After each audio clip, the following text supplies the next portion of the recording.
ho bang kalaki ang masasabi niyong nawawala sa inyo dahil sa mga peking PWD ID? Kung sa 25% na potential na affected ng sales namin sa mga discounts na to, malamang the amount is about $1 billion or mga 58 billion pesos ang nawawala po sa sales ng kalahatan po sa buong Pilipinas. Annually? Sa isang taon po yon? Sa isang taon. Yan po yung dahil sa 2023, ang size po ng industriya namin ay mga $16 billion. At kung i-factor po natin na potentially 25% po ang nawala sa sales, roughly it's about $1 billion nawala. Sir, paano ho ba malalaman kung peke ang PWD ID na ipinapakita po ng mga customer sa mga servers o sa mga waiter o sa mga manager? Karamihan po, madali lang naman po makita on face value lang. Dahil meron din po kaming guidance from the PIDA offices ng mga LGUs natin, lalo na po sa Metro Manila. Meron din po kaming guidance sa mga LGU codes. Tinitingnan din po namin yung design or yung nakapirma. Kaya nagtutugma po kadalasan dun sa basis na binigay sa amin ng mga PIDA offices. Yung pong madaling mahuli ay, for example, alam po namin ang design ng Quezon City, yung may QR code, yung may kulay, pero ang napapakita sa amin yung parang yung Manila card na puti at ninalagay lang po nila yung Quezon City o kaya yung nakapirmang mayor, alam po namin hindi yun ang mayor at hindi po yun ang pirma o yung serial number o yung code number. Pag tinitrace po namin sa PIDA offices, wala pong ganong information mga PIDA offices for that card. At pag nakita pong peke, ano pong ginagawa ng mga tauhan? Mahirap po kasi ayaw po namin mahirapan ang mga customers namin. Kaya wala rin naman pong binigay sa aming directive na i-confiscate namin ang card.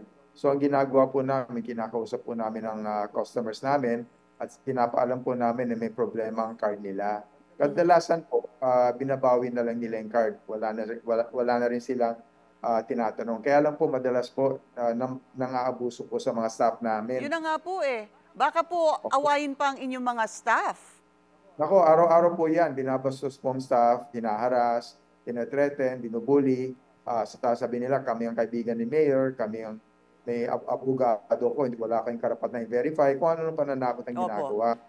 Pero malapit naman po kami sa mga PIDA offices ng ating mga LGU at pinapaalam po namin sa NCDA. Kaya yan po, yung mga action po naman namin guided naman po by the agencies. Opo, ang dapat ho siguro, masasabi niyo ho bang may close coordination between the restaurants and the LGU para po yung inyong mga staff malaman kung ano talaga ang dapat na maging itsura nitong mga PWD IDs? We are trying to work more with the PIDA offices at ang mga PIDA offices naman tumutulong naman po sa amin. Kaya lang po, yung coordination network po hindi po ganun kalakas o kalaki para sa buong Metro Manila, lalo na para sa buong Pilipinas. Ang kailangan po talaga namin, ma-improve po yung card system, yung design niya.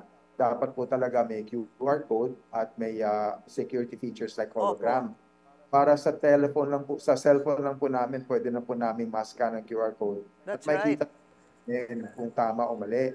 Yan pong model ng PWD card niya, ginagamit na po ngayon sa Quezon City at Bacolod City. At nag-work naman po sa kanila yung mga business establishments, mga restaurants, just an app or sa cellphone lang, in-scan lang nila, may information lang lumalabas. Sana po ay hindi na po maulit o hindi dapat inaabuso ho kasi yung mga ganyang klaseng ID. At sana po ay mahuli sila at di na sila makipag-away kapag sila'y nahuhuli.